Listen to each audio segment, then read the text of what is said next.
Assalamualaikum warahmatullahi wabarakatuh.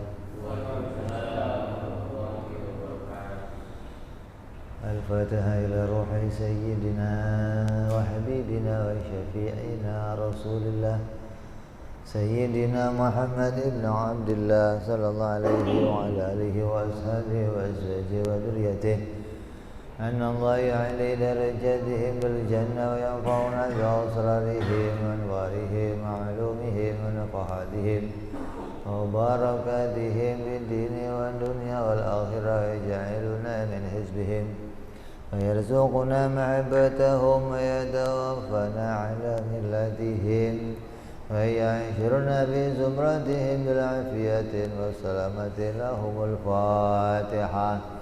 A'udzu billahi minasy syaithanir rajim. Bismillahirrahmanirrahim. Alhamdulillahi rabbil alamin arrahmanir rahim maliki yaumiddin. Iyyaka na'budu wa iyyaka nasta'in ihdinas siratal mustaqim. Shiratal ladzina an'amta 'alaihim ghairil maghdubi 'alaihim waladdallin. Amin. Bismillahirrahmanirrahim. Nawaitu ta'alluma wa ta'lima wa tadhakkura wa tadhkira wa naf'a wal intifa'a wal ifadata wal istifadata wal hitha ala tamassuki bi kitabillahi wa sunnati rasulillah sallallahu alaihi wasallam wa du'a ilal huda wa dilalata alal khairi ibtigha'a mardatihi wa qurbihi thawabihi wa husnil khatimah ma'al lutfi wal afiyah wa salahil aqibah. Bismillahirrahmanirrahim. Alhamdulillahi rabbil alamin wa bihi nasta'inu ala umuri dunya waddin. Wassalatu wassalamu ala Rasulillah sayyidina wa habibina wa syafi'ina wa maulana Muhammadin sallallahu alaihi wa ala alihi wa sahbihi ajma'in. Amma ba'du. Qala musanniful kitab Hadratus Syekh Said bin Ki Armiyah rahimahullah wa ghafara lahu wa liwalidayhi wa nafa'ana bi fid darain. Allahumma aftah qulubana futuhal arifin wa bihidmatika wansur alaina birahmatika ya arhamar rahimin. Ilan qal. Sampai apa kita?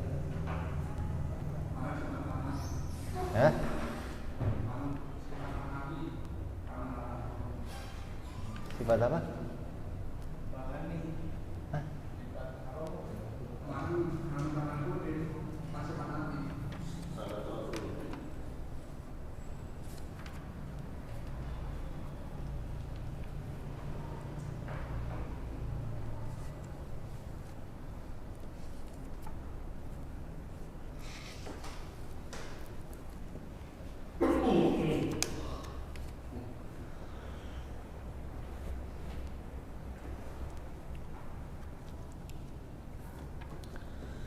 Yang kemarin sudah kita bahas tentang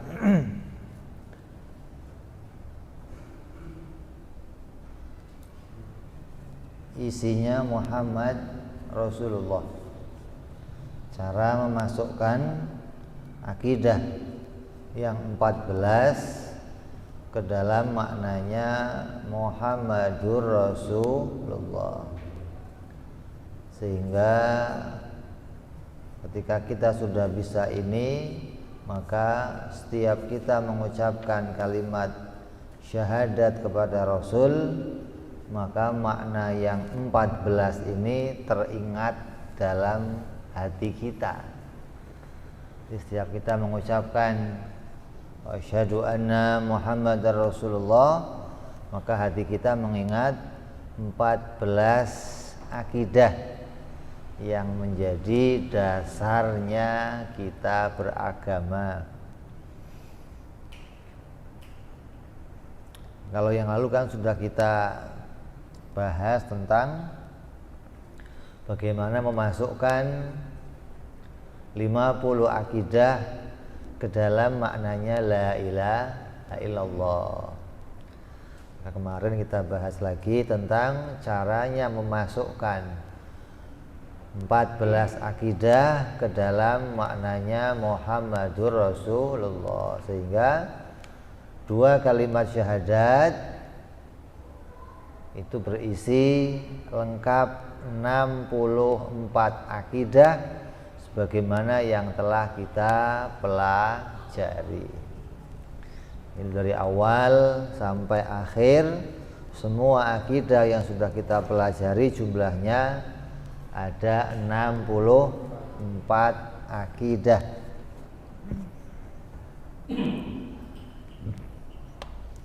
Maka apabila 64 ini sudah kita pahami, maka seseorang terhitung sebagai orang yang mengerti disebut ma'rifat tentang la ilaha illallah Muhammadur Rasulullah.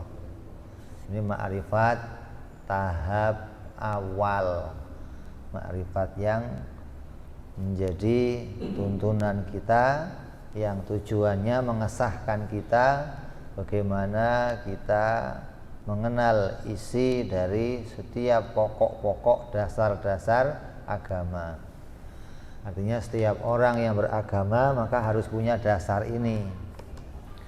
Adapun nanti ada orang mengenal bahwa ma'rifat itu lebih dari itu, enggak cuman kenal sifat-sifat Allah saja, tapi melebihi dari itu. Ini sudah bukan jadi batasan pokok. Kalau sebatas ini namanya pokok.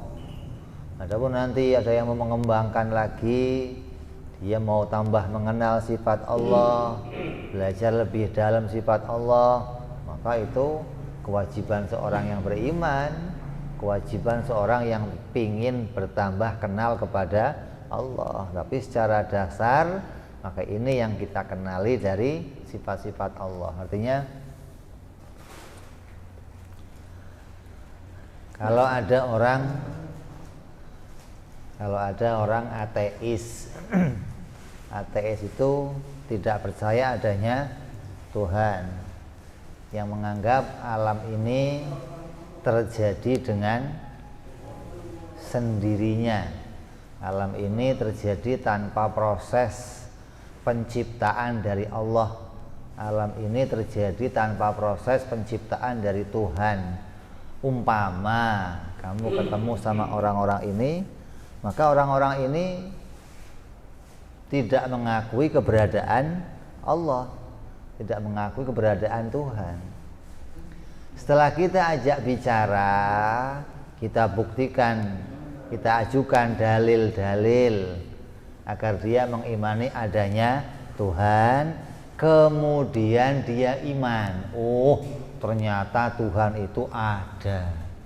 Oh, ternyata alam ini diciptakan oleh Tuhan. Ini jalannya begini. Setelah dia mengakui alam ini diciptakan Tuhan, meningkat lagi. Lah yang Tuhan yang mana? Gitu loh. Oh, ini ngakunya Tuhan, ini Tuhan. Banyak dong Tuhan. Kadang ini orang ateis ini bingung, ini yang Tuhan, ini yang mana? Kok katanya Tuhan itu satu, tapi masing-masing mengakui Tuhan sendiri si ini Tuhan, si ini Tuhan itu. Jadi ketika kita mau kembalikan kepada pokok utamanya, maka yang namanya Tuhan adalah apa yang sudah kita bicarakan kemarin, adalah zat yang tidak butuh kepada segala sesuatu dan segala sesuatu membutuhkan dia. Itu namanya Tuhan. Nanti pengertiannya, Apa sih Tuhan itu? Banyak orang menganggap, oh Tuhan ya yang bikin langit bumi.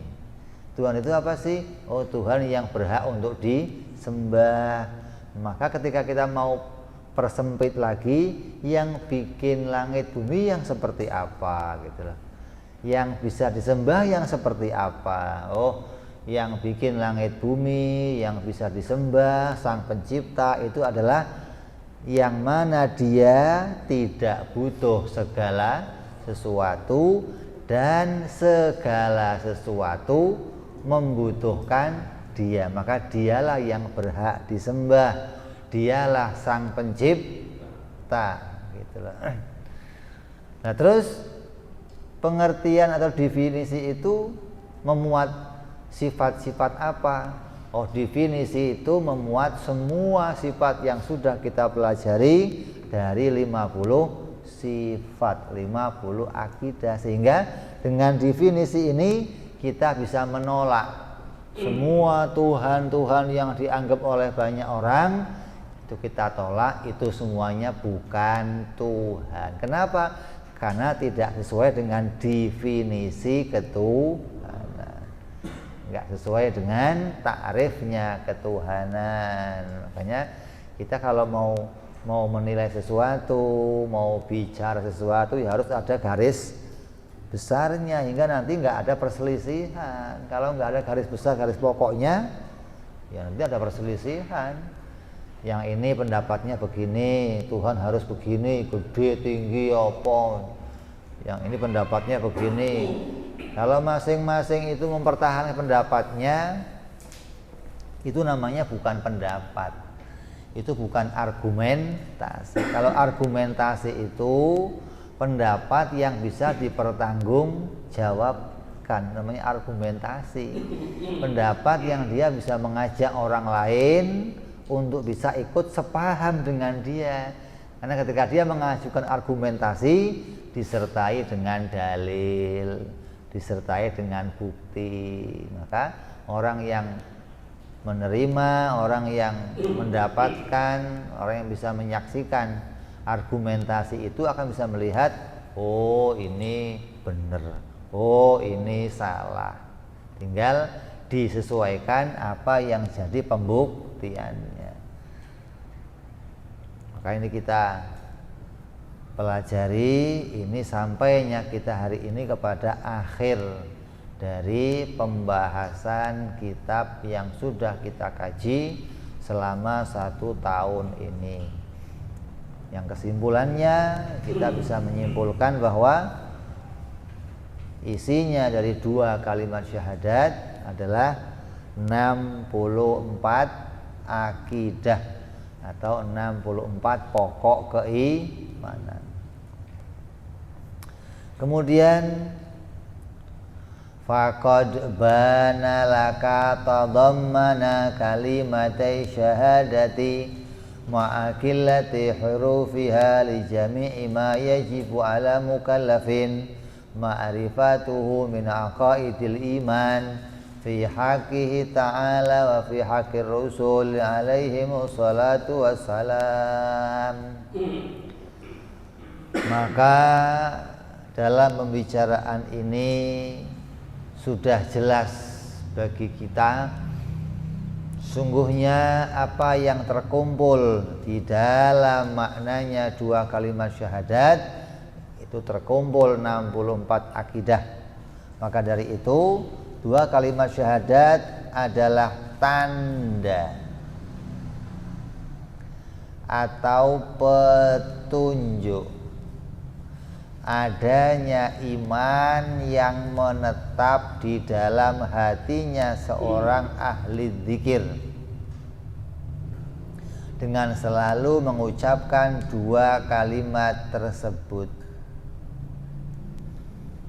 Jadi 2 kalimat syahadat itu adalah tanda atau petunjuk adanya iman yang menetap di dalam hatinya seseorang, dan tidak diterima ucapan orang yang mengaku Islam dan iman kecuali telah mengucapkan 2 kalimat syahadat. Artinya orang yang mengucapkan 2 kalimat syahadat itu dia menjadi orang Islam. Dia jadi orang yang beriman. Ini mengucapkan 2 kalimat syahadat dan dia mendapatkan keselamatan di dunia karena mengucapkan 2 kalimat syahadat. Di dunia selamat. Nah, ketika dia diulang-ulang kalimat tersebut, maka itu tanda di dalam hatinya tersimpan maknanya la ilaha illallah Muhammadur Rasulullah. Jadi orang yang di dalam hatinya itu tersimpan makna itu, maka lisannya akan terus-menerus mengucapkan kalimat la ilaha illallah Muhammadur Rasulullah sesuai dengan apa yang terisi di dalam hatinya. Kalau gelas ini isinya umpamanya teh, ya kalau dikeluarin ya teh lagi, keluarin teh lagi, keluarin teh. Kenapa isinya? Kalau di dalam hati kita kok berisi maknanya la ilaha illallah, yang keluar yaitu la ilaha illallah, la ilaha illallah, la ilaha illallah, sesuai dengan apa yang disimpan di dalam hati kita. Jadi 2 kalimat syahadat adalah tanda atau petunjuk adanya iman yang menetap di dalam hatinya seseorang. Makanya kita diperintahkan oleh agama untuk terus-menerus mengulang-ulang 2 kalimat syahadat.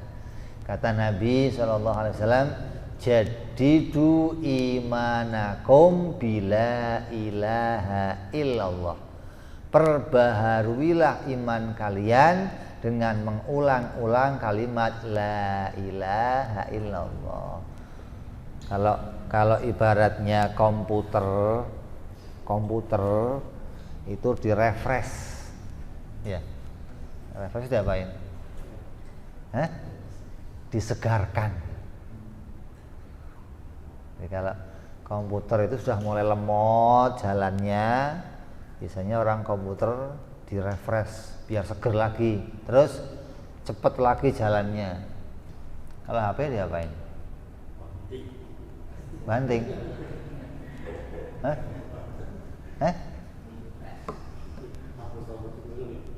Sering ente HP dibanting sering. Insya Allah. Orang kaya lain. Kalau HP lemot dikit, tuker sama dia. Tuker yang cepat. Kalau di hati kita itu kita ulang-ulang kalimat tersebut, ini kata Nabi itu menyegarkan iman kamu kepada Allah. Yang kamu tadinya sudah stres, pusing, masalah banyak, biar kembali punya semangat hidup lagi, kembali pingin punya harapan lagi, ya ngucapin lagi la ilaha illallah. Bukan untuk masuk Islam, bukan, tapi untuk mengingat bahwa tidak ada zat yang enggak butuh sama yang lain, hanya Allah. Nah, saya bukan Tuhan, maka saya pasti butuh sesuatu. Kalau yang enggak butuh itu hanya Allah. Yang enggak punya masalah, enggak punya persoalan, enggak punya, ya hanya Allah. Kalau manusia ya pantas punya persoalan, pantas punya masalah, pantas. Tapi yang akan bisa menyelesaikan itu semua hanya Allah. Dengan pertolongan Allah, dengan rahmatnya Allah, bimbingan Allah, karunia Allah, kita akan diantarkan oleh Allah keluar dari berbagai macam persoalan, permasalahan, hingga diulang-ulang zikir ini agar pikiran kita refresh kembali, yang tadinya jenuh segar kembali.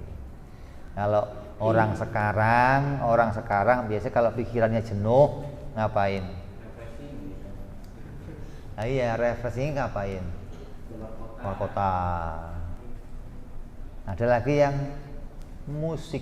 Nah, masuk ke rumah, setel musik yang indah, langsung relax katanya. Relax.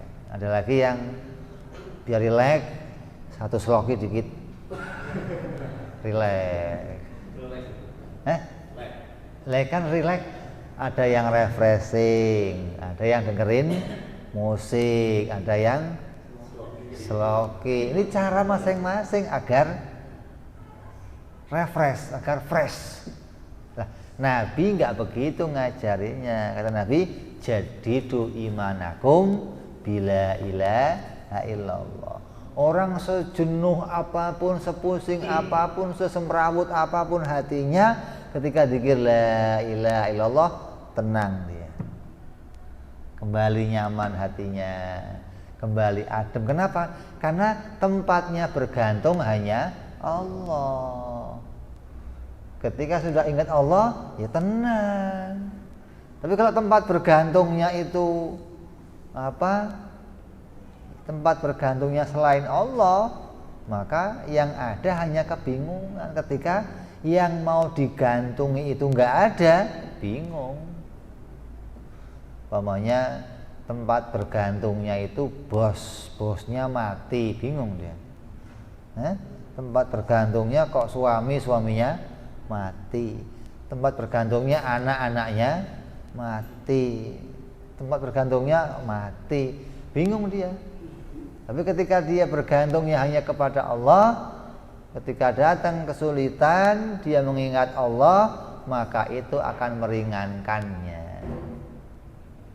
Coba ingat bagaimana kesusahan yang dialami oleh orang-orang terdahulu yang diceritakan di dalam Al-Quran. Bagaimana sahabat-sahabat Nabi, bagaimana para nabi-nabi terdahulu mengalami kesusahan, dan jalan keluar mereka hanya kembali kepada Allah Subhanahu wa ta'ala.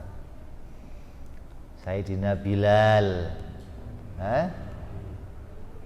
tahu Bilal? Siapa? Sahabat Nabi. Dia dibawa ke padang pasir, ditaruh di tengah-tengah padang pasir, diambilkan batu besar, ditindih pakai batu besar. Apa yang keluar dari mulutnya? Ahad, la ilaha illallah, ahad, ahad.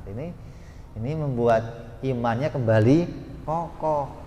Yang tadinya mungkin sudah hatinya galau, ini kenapa kok begini, ketika la ilaha illallah kembali imannya kuat, kembali imannya kokoh lagi. Kenapa?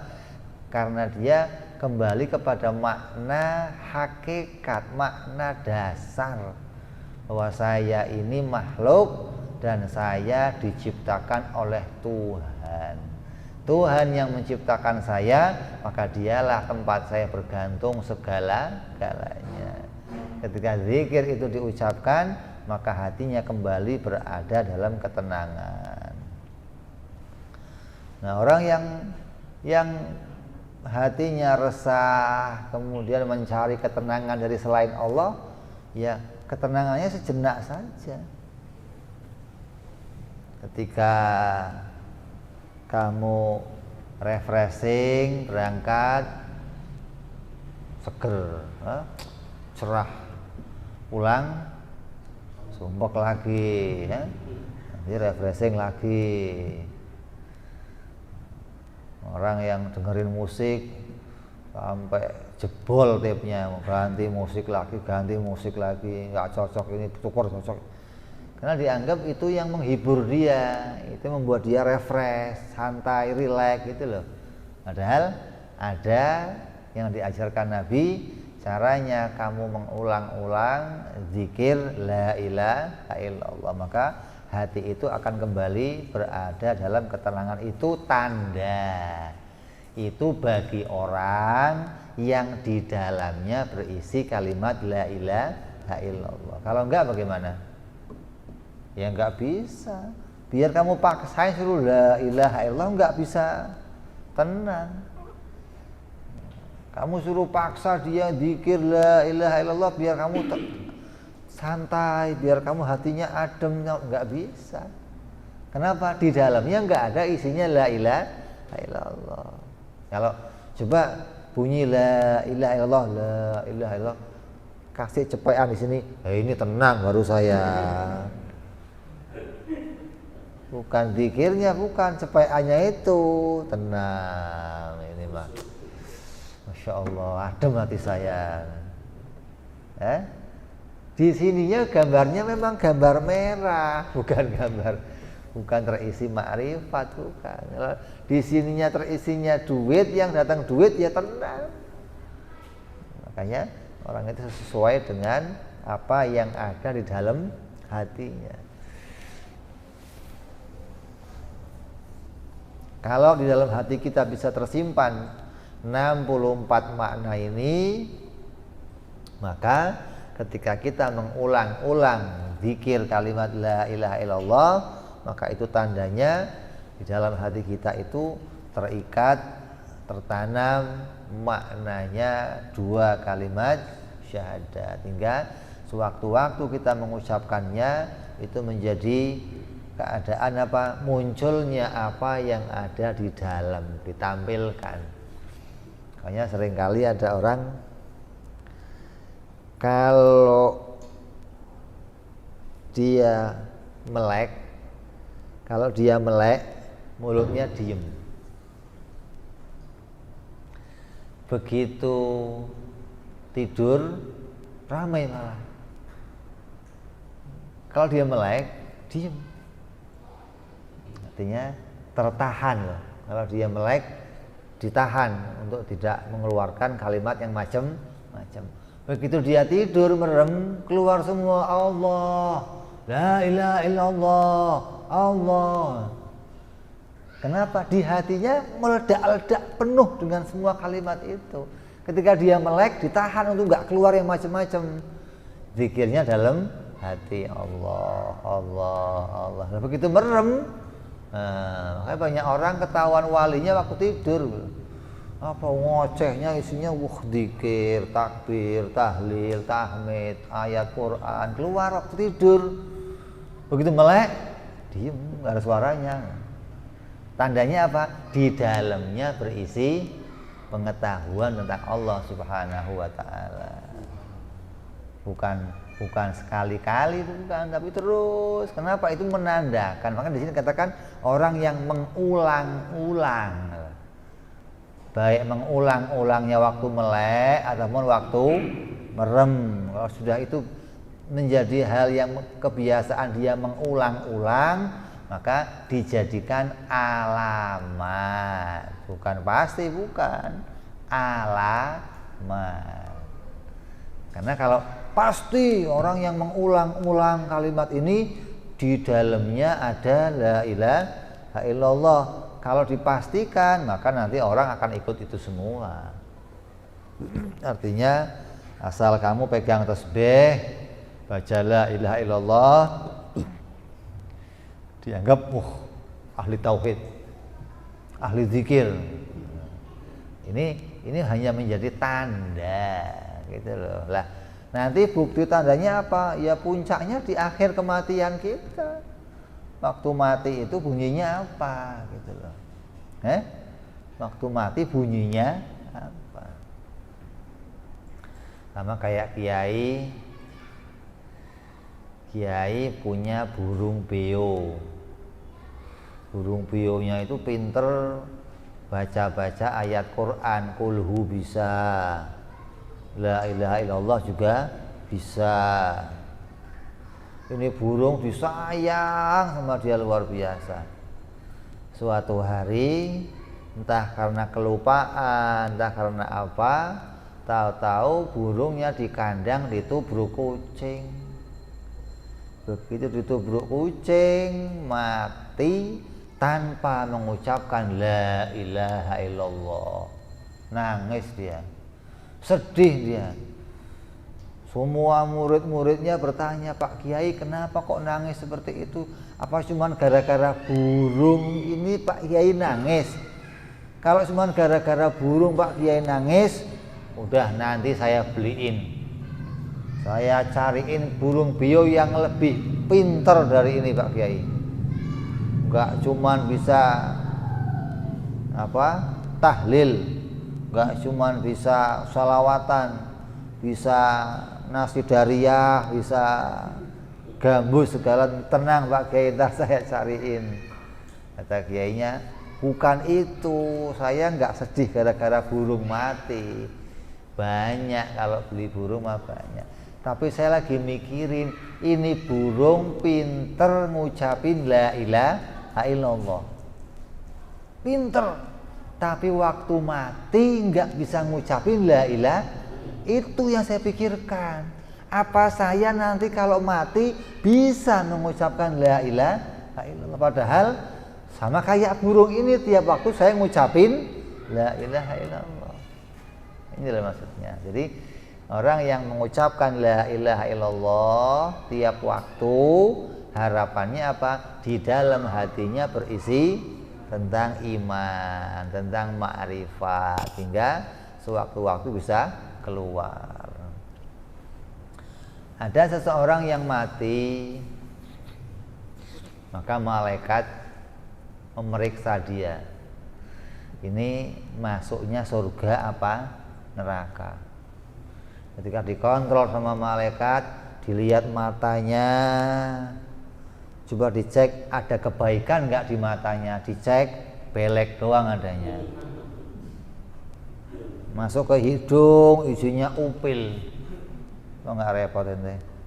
Ke kuping barangkali sering dengerin dikir, congek doang penuh, nggak ada pahalanya apa nggak serem ente.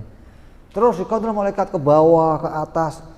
Pas ketemu di lidahnya nempel ke dinding atas. Lidahnya nempel ke dinding atas. Kata malaikat, surga. Asik banget. Ini kenapa? Kalau lidah nempel ke atas, itu karena dia waktu matinya ngucapin la ilaha illallah.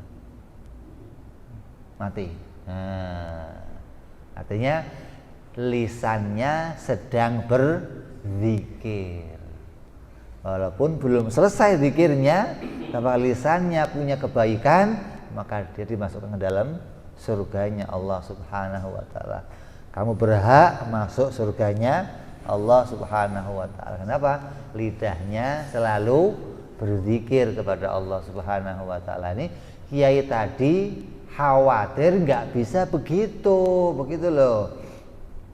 Khawatir nggak bisa ngucapin la ilaha illallah. Dia kepingin waktu akhir hayatnya bisa ngucapin kalimat tersebut. Makanya caranya bagaimana? Caranya ya kita ulang-ulang tiap waktu. Caranya terus menerus disebut-sebut.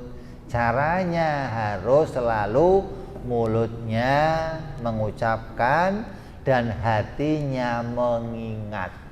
Diusahakan dua-duanya selalu connect, mulutnya dan hatinya connect. Gimana connectnya? Kalau mulutnya bunyi la ilaha illallah, hatinya mengingat makna yang kita pelajari ini.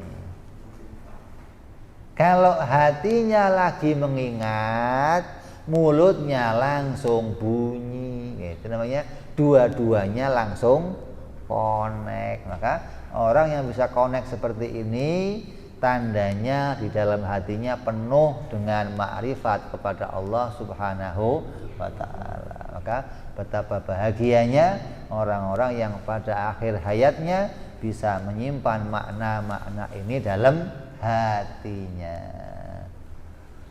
Hanya beruntung ya kalau kita bisa terus menerus, kita ulang-ulang, kita kaji terus menerus, maka ini akan jadi makna yang membawa kita pada keselamatan.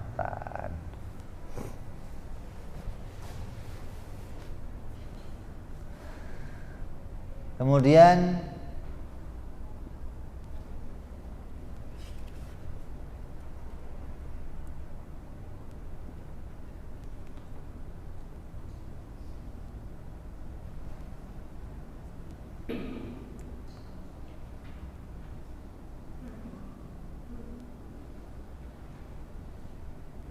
ada sebuah peringatan.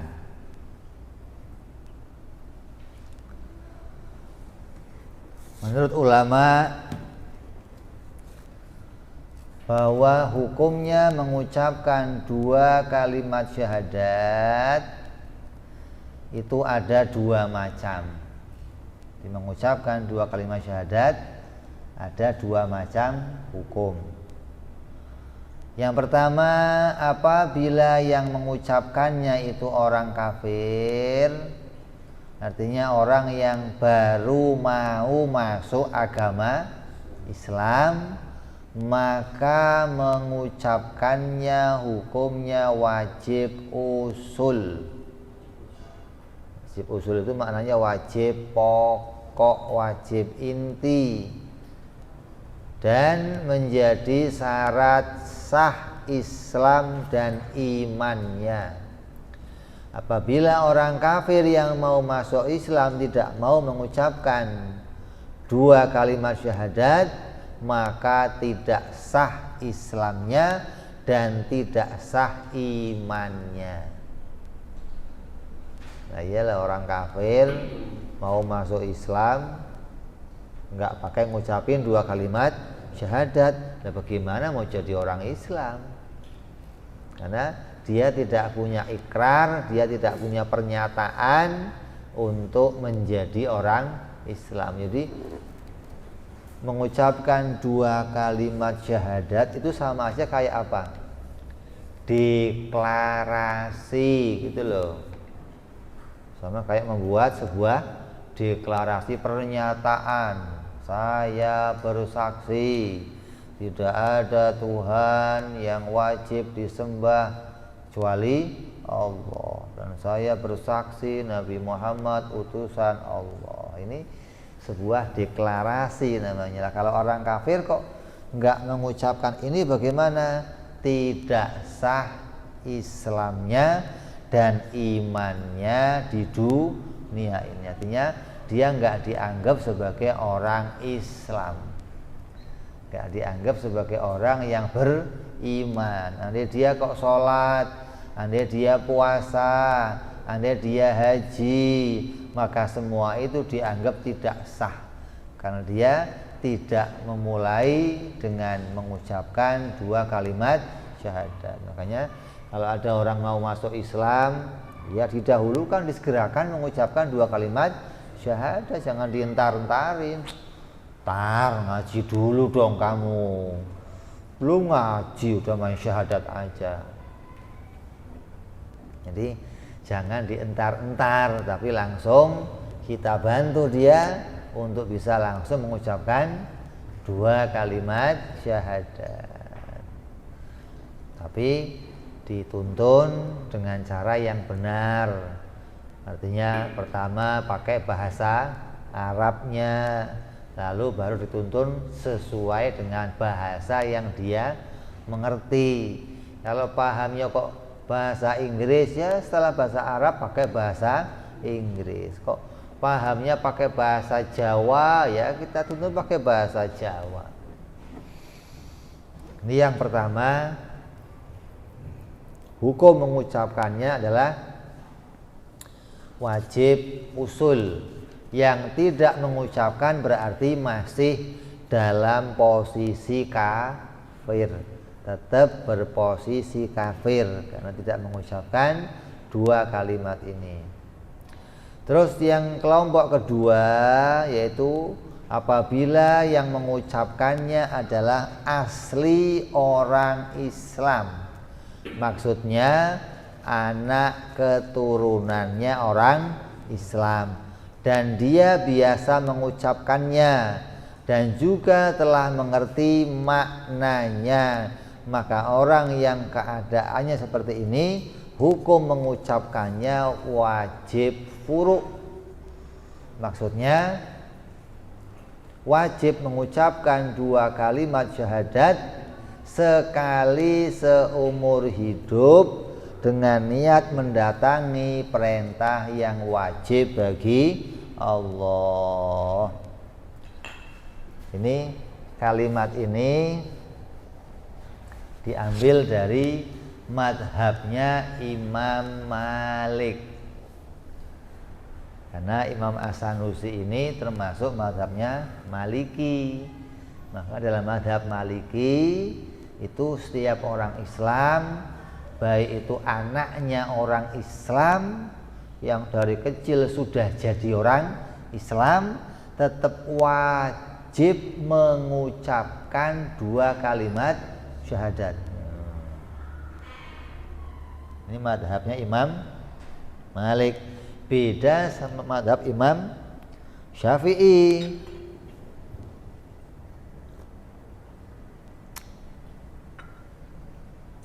Imam Syafi'i madhabnya enggak wajib.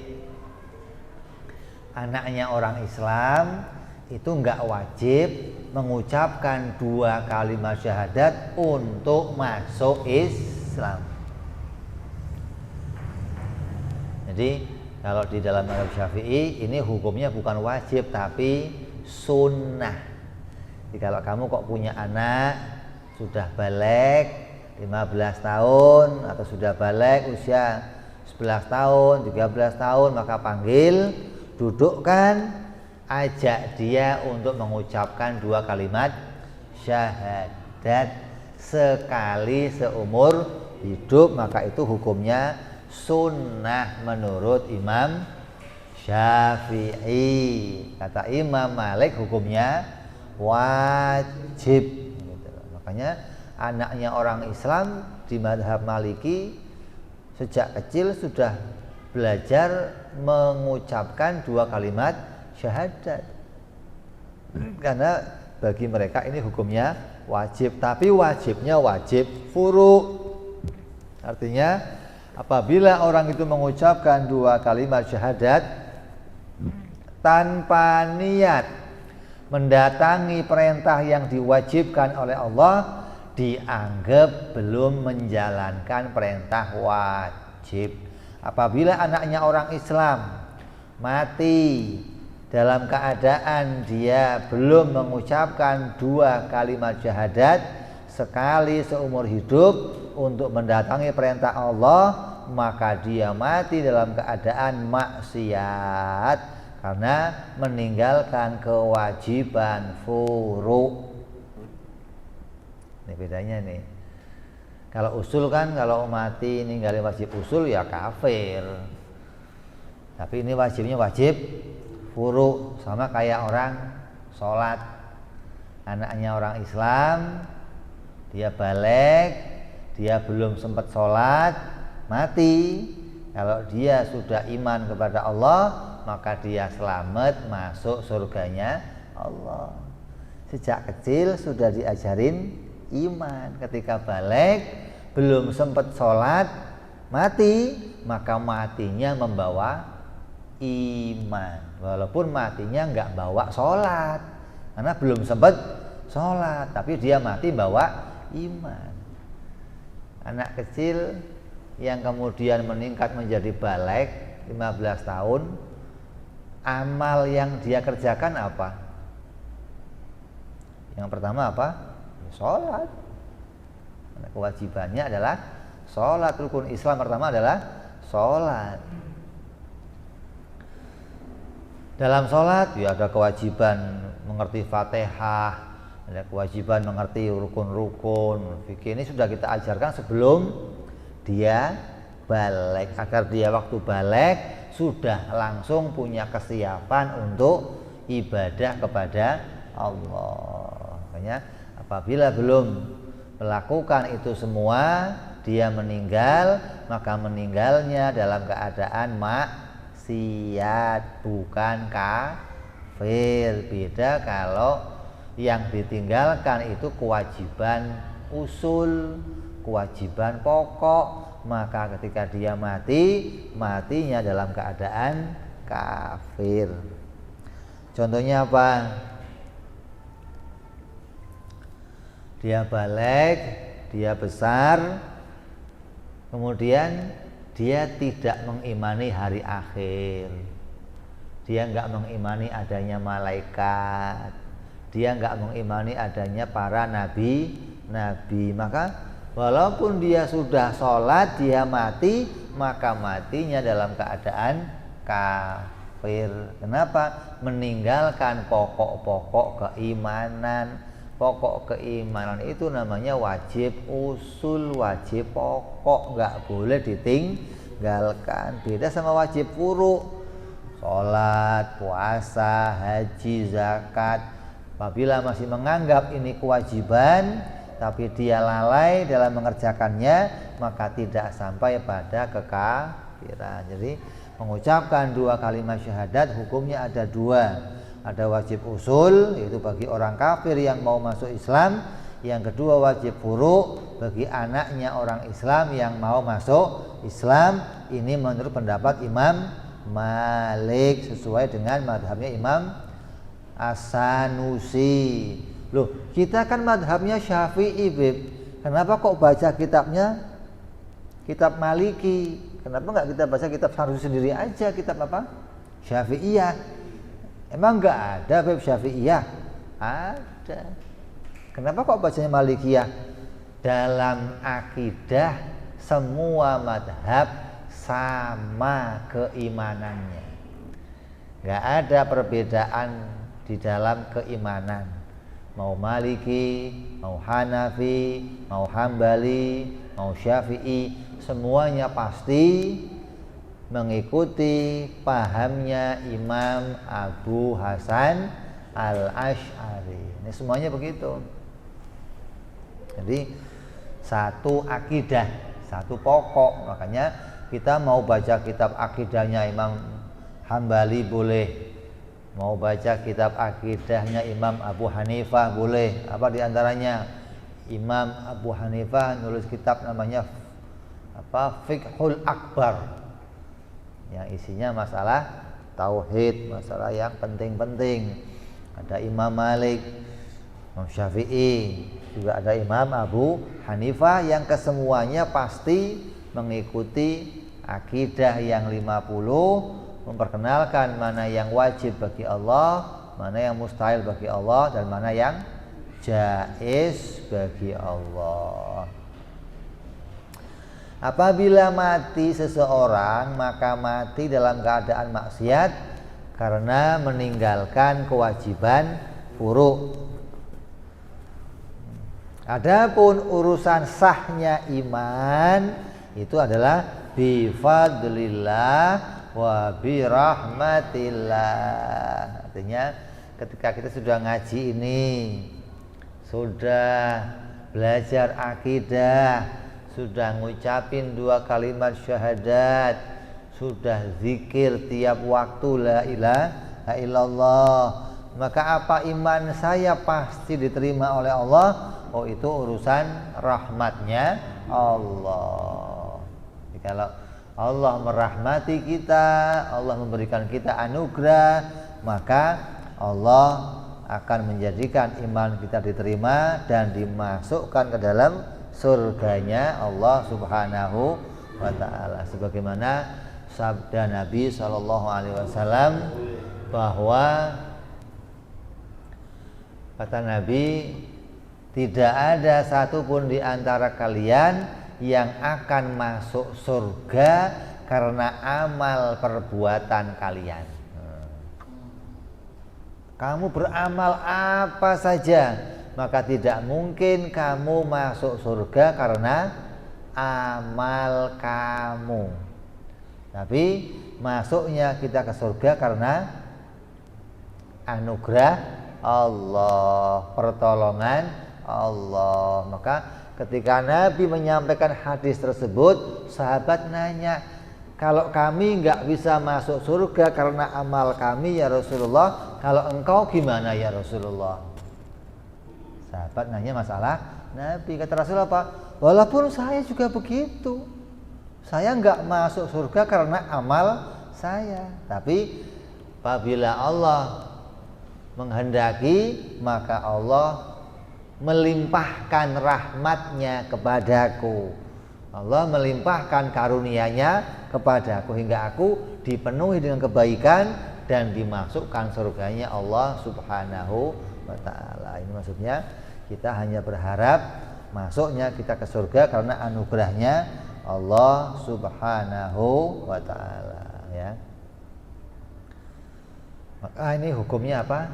Mengucapkan 2 kalimat syahadat seumur hidup 1 kali, hukumnya sunnah, bukan wajib. Tapi walaupun sunnah, kalau kita praktekkan, kalau kita laksanakan, membawa banyak keuntungan. Jangan terus sunnah inilah biarin, nggak usah lah. Oh jangan, walaupun sunnah, kalau kita kerjakan itu membawa banyak keuntungan, membawa banyak kebaikan. Makanya diharapkan setiap anaknya orang Islam bisa belajar mengucapkan 2 kalimat syahadat.